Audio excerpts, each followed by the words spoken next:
मित्रों नमस्कार। दृष्टिकोण के प्लेटफॉर्म पर आपका स्वागत है। चलिए आज हम लोग जलमंडल पढ़ रहे थे और जलमंडल के अंतर्गत आज हम देखते हैं ज्वार और भाटा क्या है, यानी महासागरीय जल में ज्वार भाटा का प्रभाव क्या है, ज्वार कैसे आता है, भाटा की स्थिति क्या है, इन सब के बारे में यहाँ पर हम चर्चा करते हैं।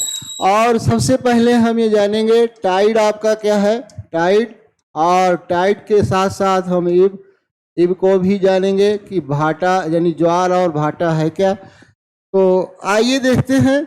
जैसे हमने अभी तक महासागर जलमंडल के अंतर्गत हमने लगभग तथ्यों को देखा है। आपके एक ज्वार भाटा आपका बचा हुआ है, महासागर का विभाजन पारिस्थितिकी आधार पर भी हमने देखा।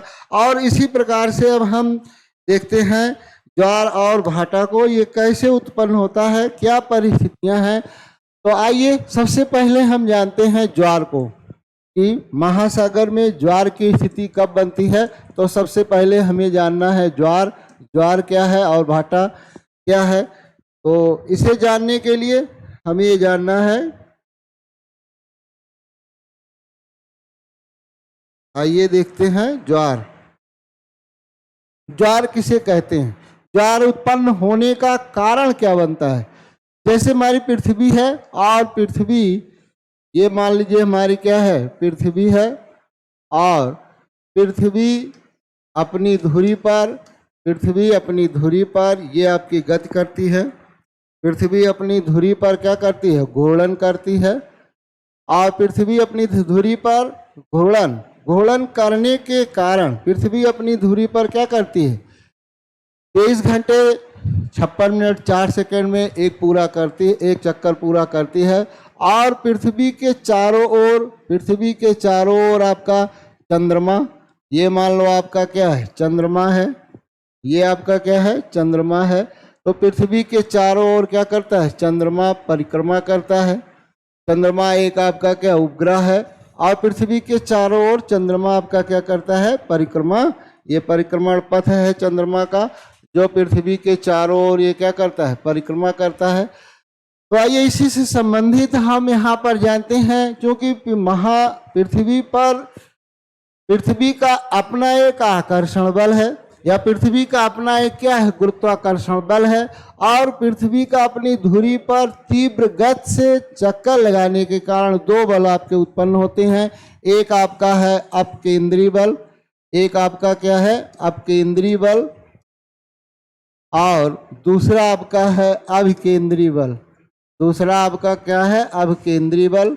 अभिकेंद्रीय बल यानी आपका ये हो गया सेंट्रीपिटल बल, और ये आपका सेंट्रीफ्यूगल फोर्स जो आपका है, सेंट्रीपिटल और सेंट्रीफ्यूगल। तो दो बल आपके उत्पन्न होते हैं कब, जब पृथ्वी अपनी धुरी पर तीव्र गति से क्या करती है, चक्कर लगाती है। और पृथ्वी अपनी धुरी पर किस प्रकार चक्कर लगाती है, पृथ्वी अपनी धुरी पर पश्चिम से पूर्व क्या करती है, पश्चिम से पूर्व घूर्णन करती है। पश्चिम से पूर्व क्या करती है, घूर्णन करती है। तो यहाँ पर हमें ये जानना है कि पृथ्वी अपनी धुरी पर पश्चिम से पूर्व परिभ्रमण करती है, घूर्णन करती है, जिसे दैनिक गति हम कहते हैं। और ये एंटी क्लॉकवाइज दिशा में क्या करती है, चक्कर लगाती है। और एंटी क्लॉकवाइज दिशा में चक्कर लगाने के कारण ये आपके दो बल, एक अभिकेंद्रीय बल जो केंद्र की ओर लगता है, केंद्र की ओर, और एक आपका होता है अपकेंद्रीय बल जो आपका बाहर की ओर कार्य करता है, बाहर की ओर कार्य करता है। तो इन दोनों बल की यहाँ पर क्या होती है, भूमिका होती है, एक केंद्र की ओर और एक क्या होता है, बाहर की ओर। और ये जो पृथ्वी है, पृथ्वी पर ये हमारा बीचों बीच जो आपका है, ये आपका विषुवत, ये आपकी क्या है, विषुवत रेखा है। और इस विषुवत रेखा से जब हम ध्रुव की ओर, उत्तर और दक्षिण की ओर जब हम चलते हैं, उत्तर और दक्षिण की ओर चलते हैं, तो यहाँ पर अपकेंद्रीय बल आपका होगा, क्योंकि यहाँ पर मध्य में बाहर की ओर एक बल लगता है, और ध्रुवों पर अभिकेंद्रीय बल आपका क्या होता है, अधिक होता है। अब केंद्रीय बल जो किसी चीज को अपनी ओर क्या करती है, आकर्षित करती है, खींचती है। तो यहाँ पर इसकी भूमिका है, और आइए देखते हैं क्या भूमिका है, किस कारण से ऐसा होता है कि सागर का जल ऊपर उठता है और फिर सागर का जल आपका क्या होता है, पीछे जाता है। यही आपका ज्वार है। तो ज्वार क्या है, पहले हम ये जान लेते हैं। सागरी जल, ज्वार क्या है, तो सागर का जल, सागर के जल का ऊपर उठकर, सागर के जल का ऊपर उठकर आगे बढ़ना, ऊपर उठकर आगे बढ़ना क्या कहलाता है, आगे बढ़ना ज्वार कहलाता है। आगे बढ़ना क्या कहलाएगा, ज्वार कहलाता है।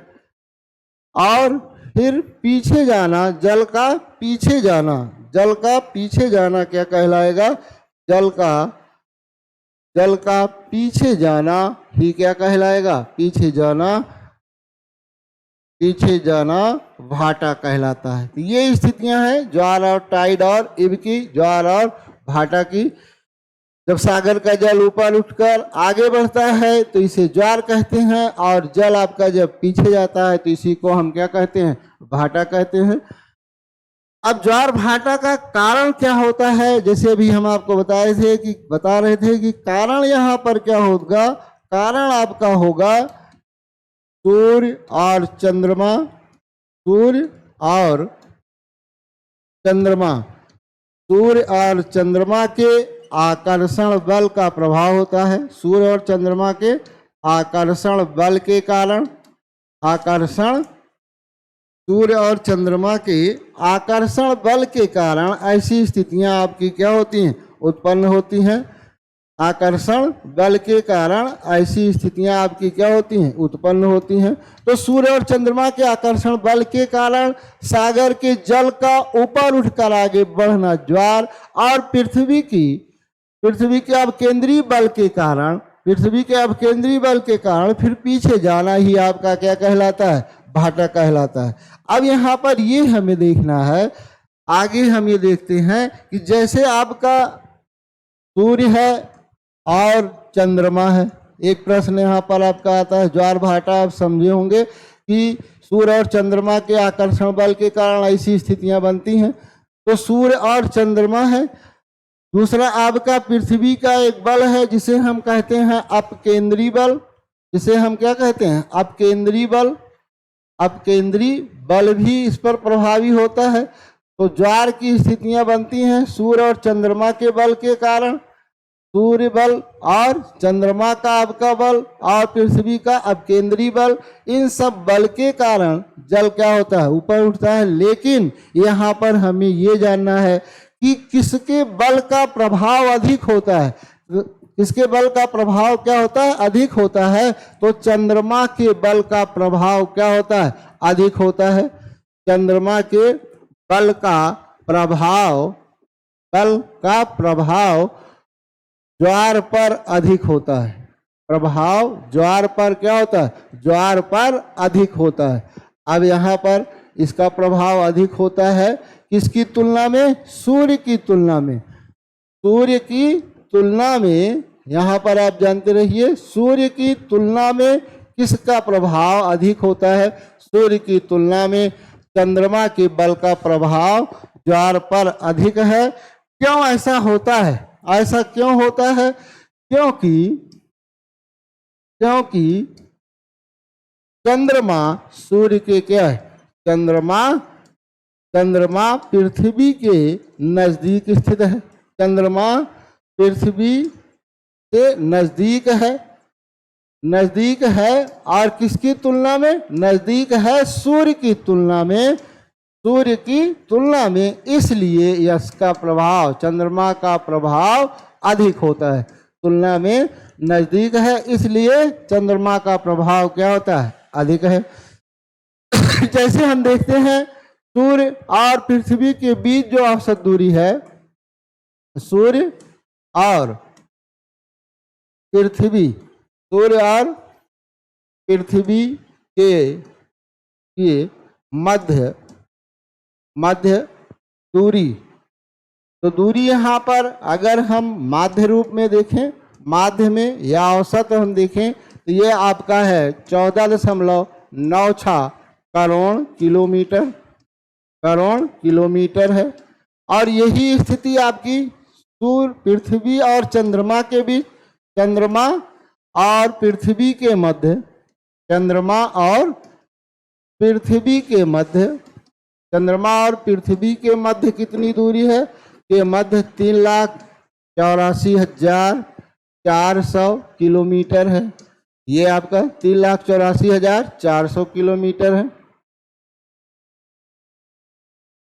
3,84,400 किलोमीटर है। तो यहाँ पर ये स्थितियां हैं आपका कि चंद्रमा पृथ्वी के नजदीक है, इसलिए ज्वार पर चंद्रमा का प्रभाव क्या होता है? अधिक होता है सूर्य की तुलना में।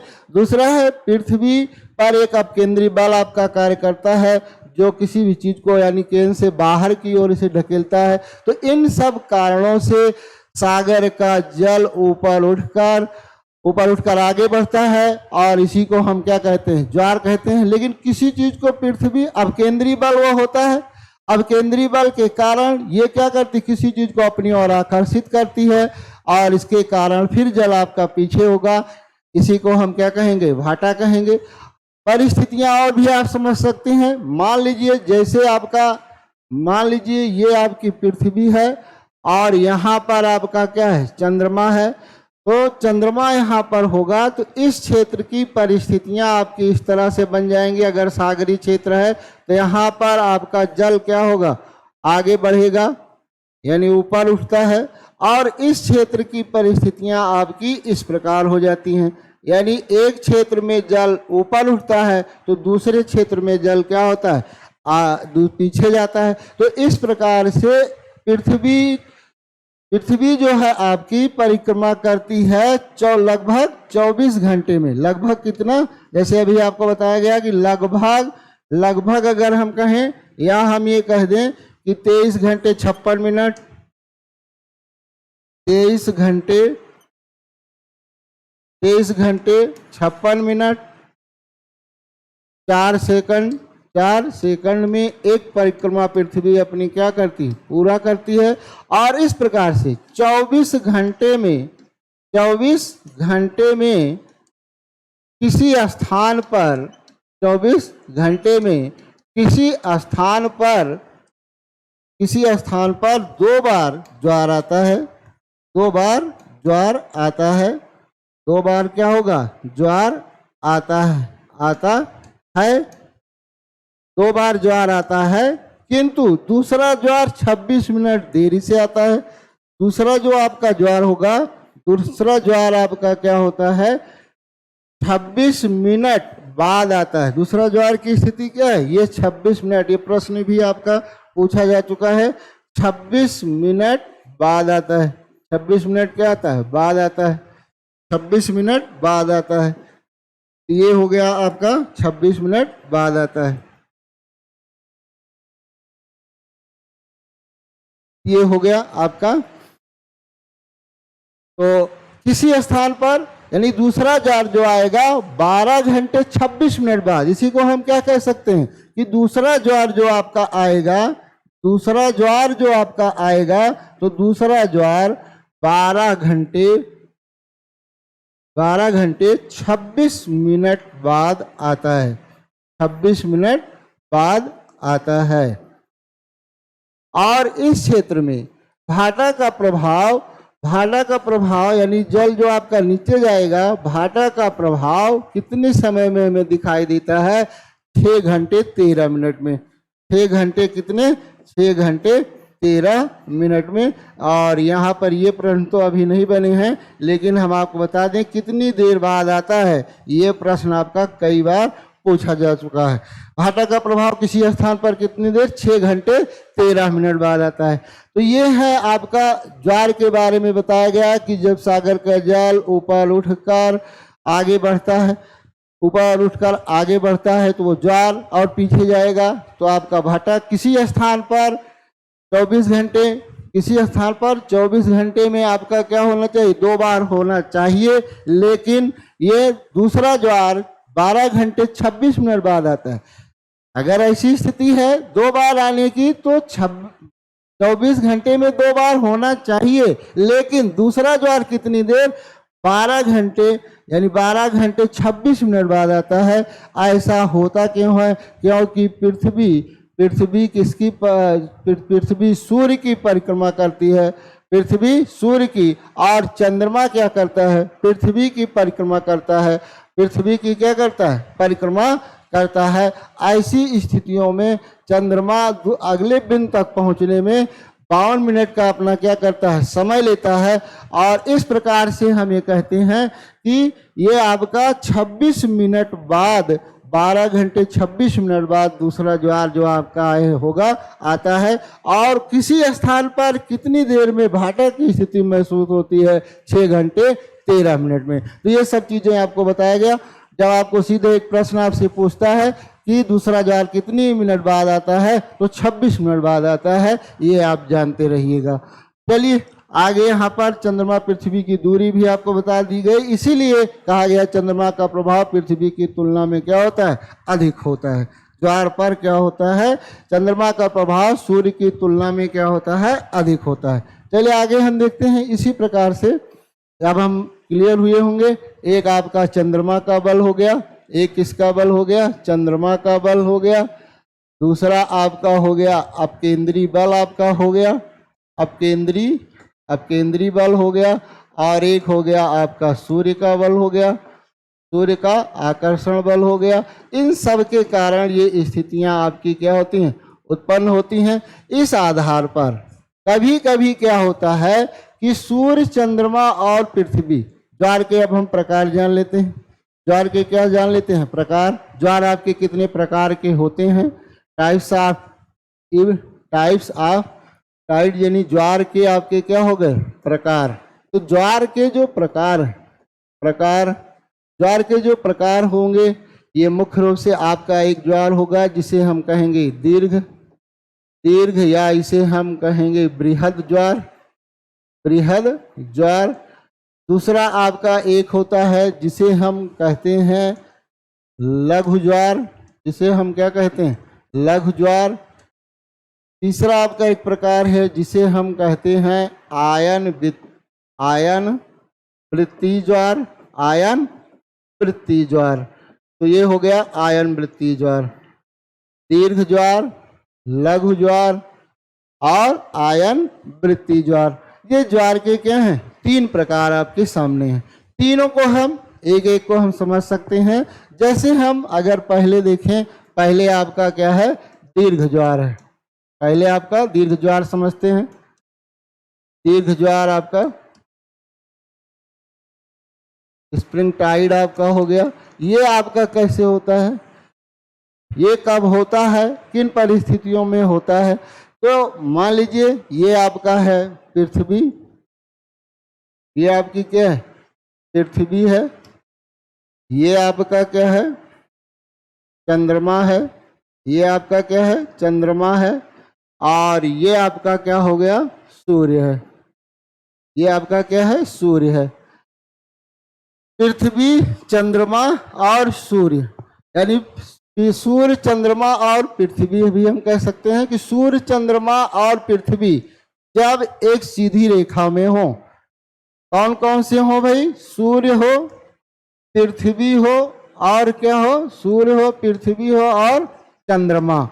सूर्य, पृथ्वी और चंद्रमा जब एक सीधी रेखा में हो, इसे हम क्या कहते हैं, एक सीधी रेखा में हो, एक सीधी रेखा में हो, एक सीधी रेखा में हो।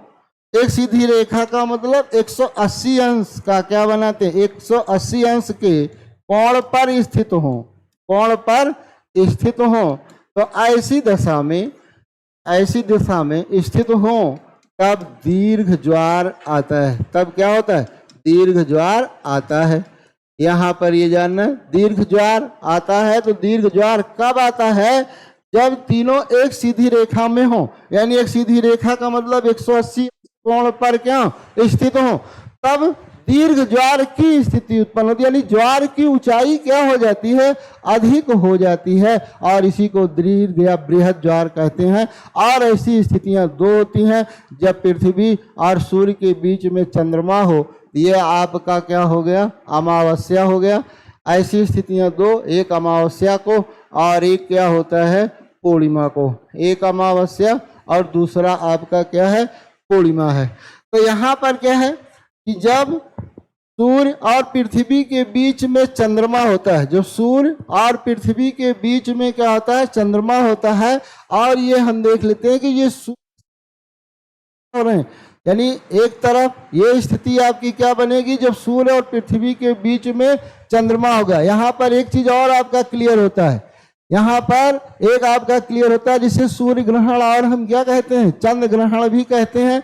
जब सूर्य और पृथ्वी के बीच में आपका क्या होता है, चंद्रमा होता है, तो सूर्य का प्रकाश पृथ्वी पर नहीं पहुंच पाता, और इतने भाग पर, जितने भाग में ये चंद्रमा है, ये इतने भाग पृथ्वी से सूर्य का भाग दिखाई नहीं देता। और ये घटना आपका सूर्य ग्रहण, और ये आपका न्यू मून। न्यू मून का मतलब हो गया अमावस्या, न्यू मून, ये न्यू मून हो गया। अगला है एक का पूर्णिमा। पूर्णिमा आपका फुल मून जो आपका कहलाएगा, ये आपका क्या कहलाता है, फुल मून आपका है।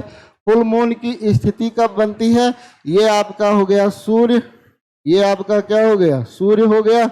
यहाँ पर आपका क्या हो गया, पृथ्वी हो गया, और ये आपका क्या हो गया, चंद्रमा। यानी ये चंद्रमा है, ये आपकी क्या है, पृथ्वी है, ये आपका क्या है, सूर्य है।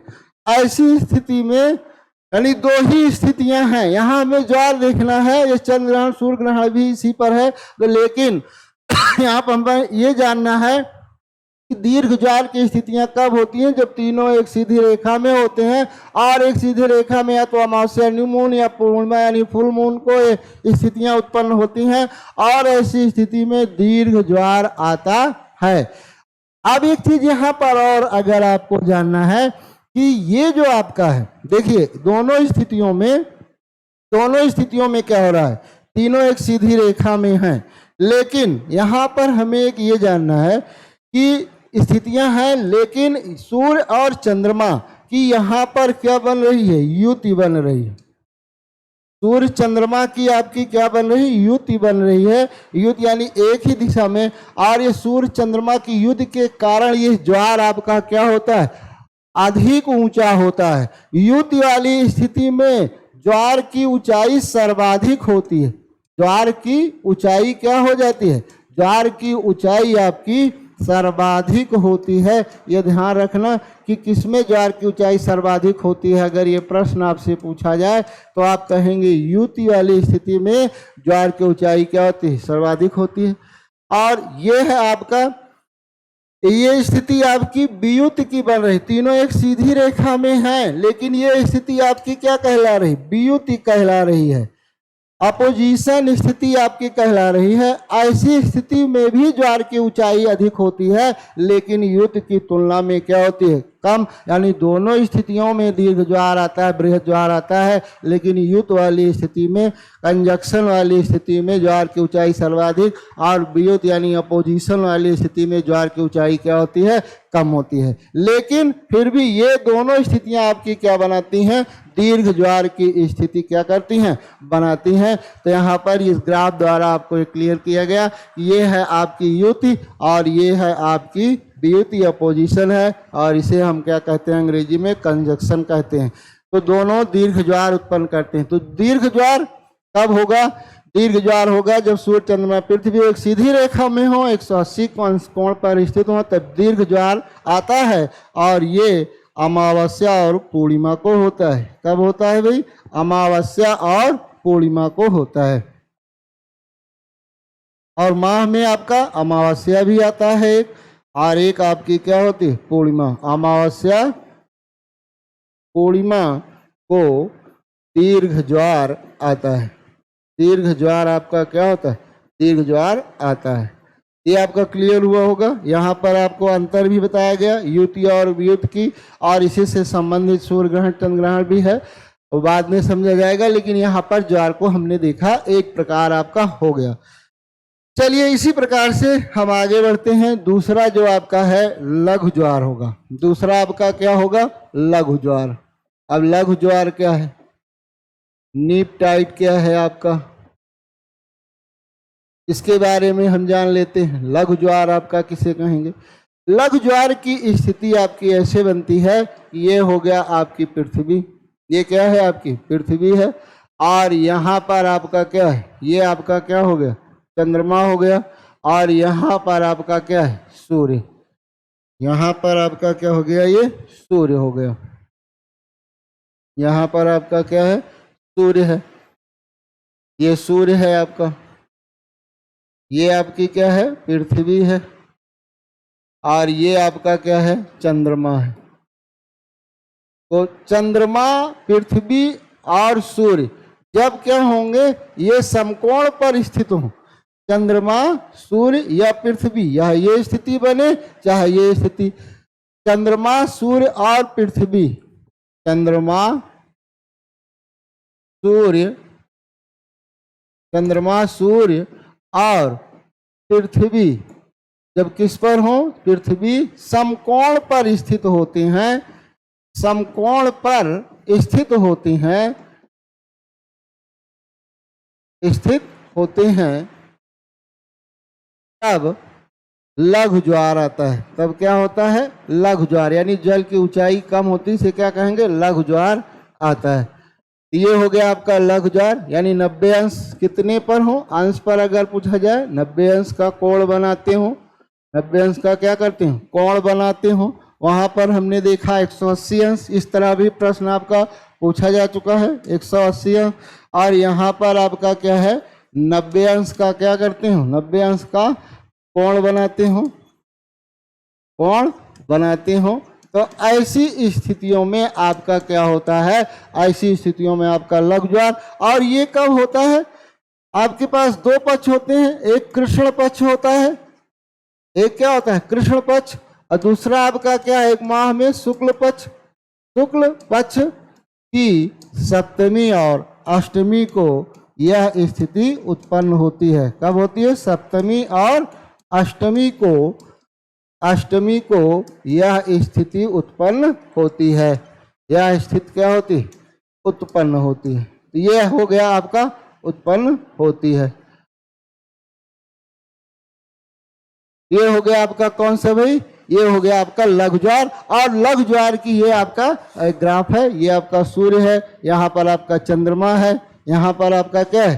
चंद्रमा है, और मध्य में यहाँ पर आपकी क्या है? पृथ्वी है। और यहाँ से देखें तो एक आपका समकोण, और ऐसे देखें तब भी आपका ये समकोण। जब ऐसी स्थितियां बनती हैं तब लघु ज्वार की स्थिति उत्पन्न होती है। समकोण बनाते हो, कृष्ण पक्ष और शुक्ल पक्ष की सप्तमी और अष्टमी को ऐसी स्थिति उत्पन्न होती है।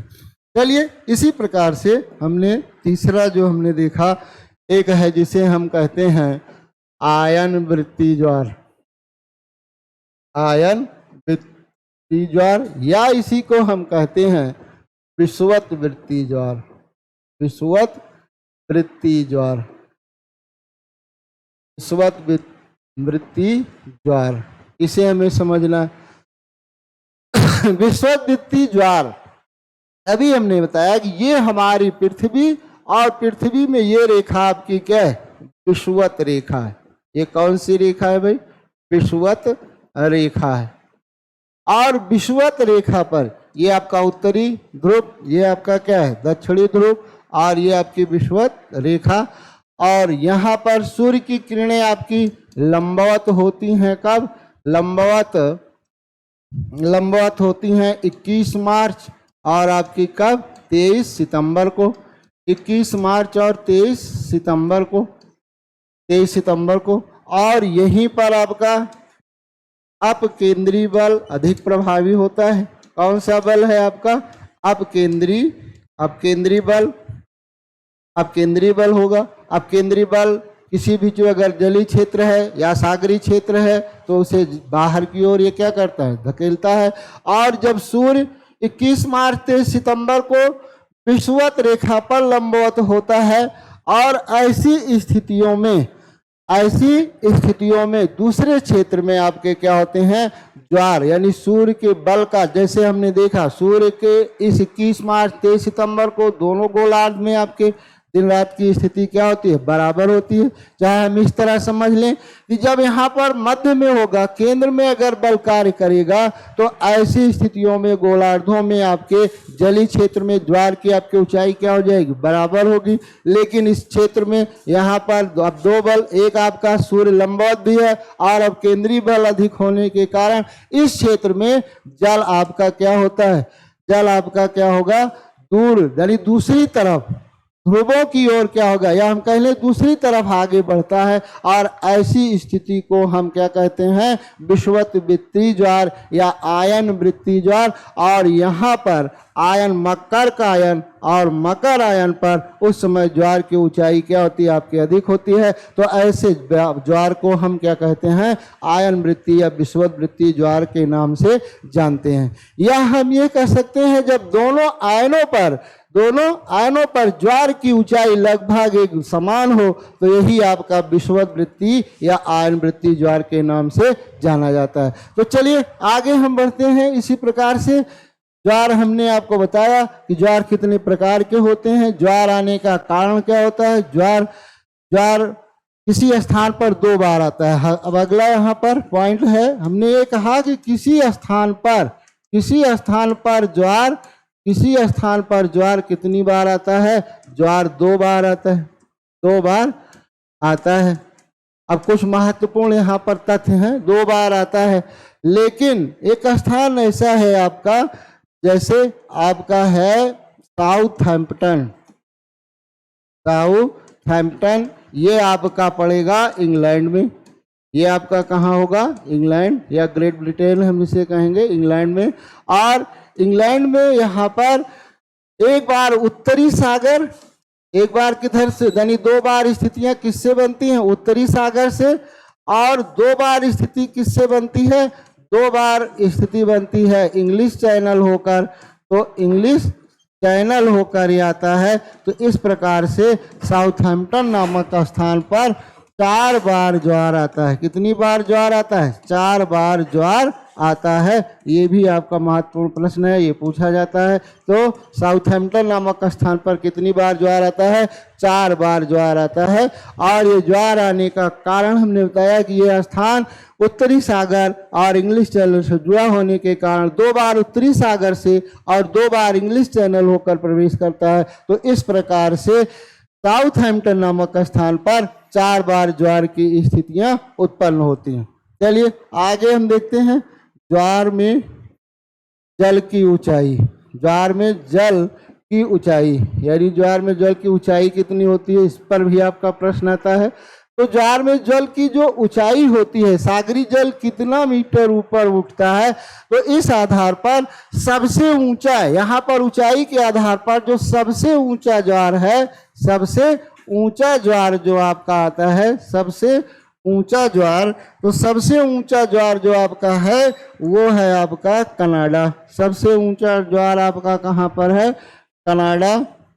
कनाडा में स्थित है आपका फंडी की खाड़ी। कहाँ पर, फंडी की खाड़ी में।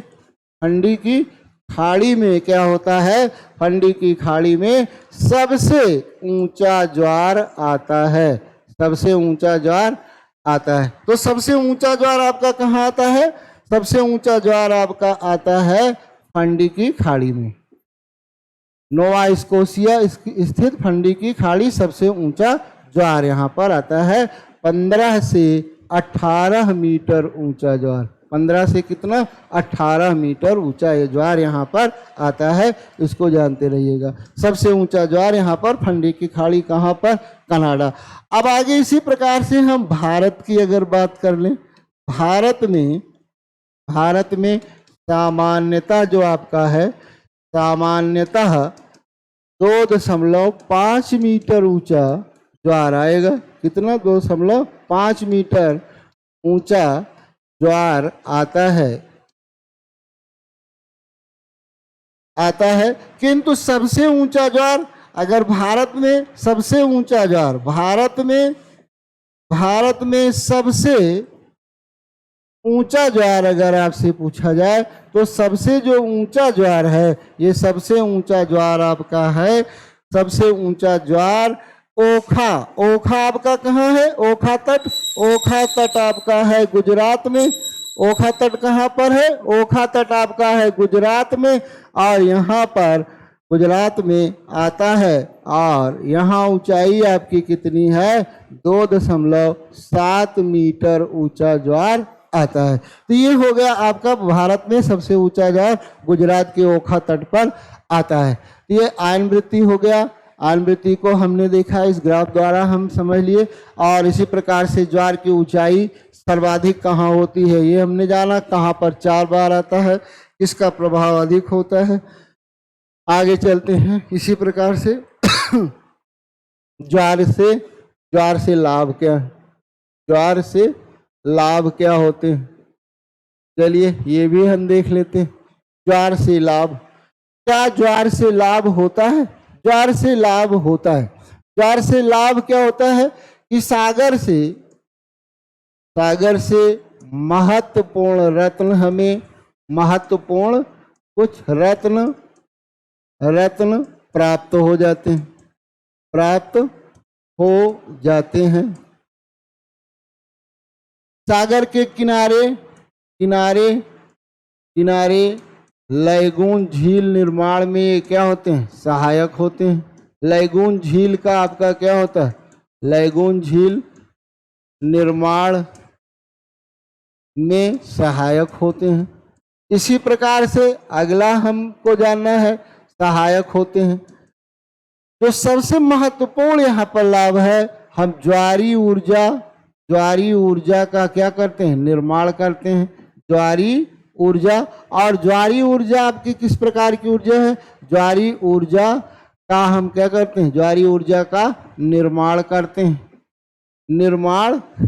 हैं। और ज्वारी ऊर्जा के निर्माण हम कैसे करते हैं? यहाँ पर हम एक चैम्बर बनाते हैं। क्या करेंगे? चैम्बर बनाते हैं।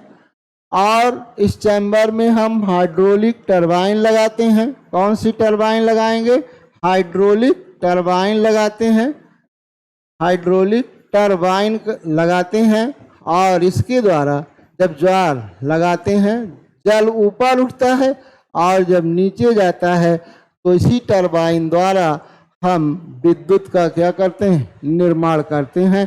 तो ज्वारी ऊर्जा से या तरंग ऊर्जा से हम तरंग ऊर्जा का जो केंद्र है हमारा, तरंग ऊर्जा का केंद्र आपका ये हम बनाए हैं। कहाँ पर? केरल में आपका बना है। केरल के विझिंगम में। और इसी प्रकार से हम अंडमान निकोबार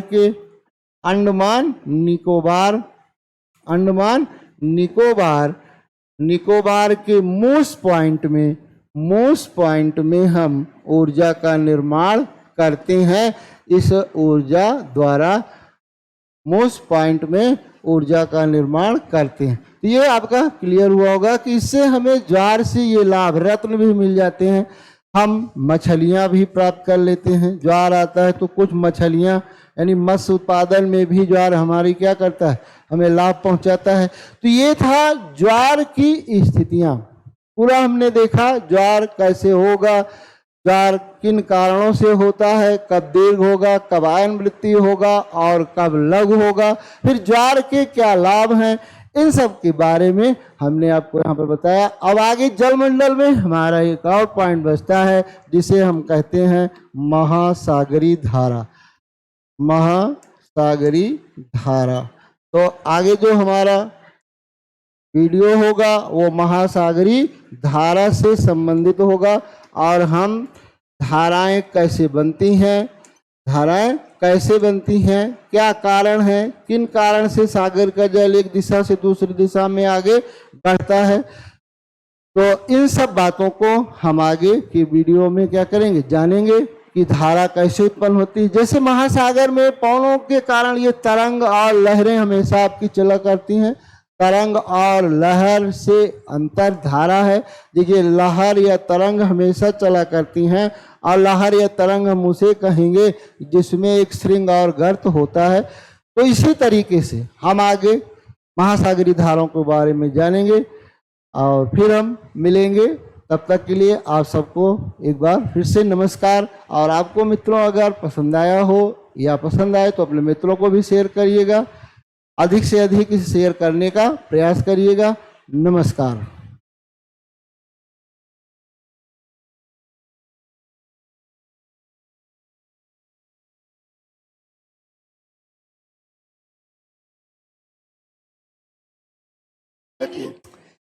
भाई क्लास चल रही है, बुलाओ थोड़ा, उनको बुला दो, बंद कर दें थोड़ा ऊपर जो ऑफिस।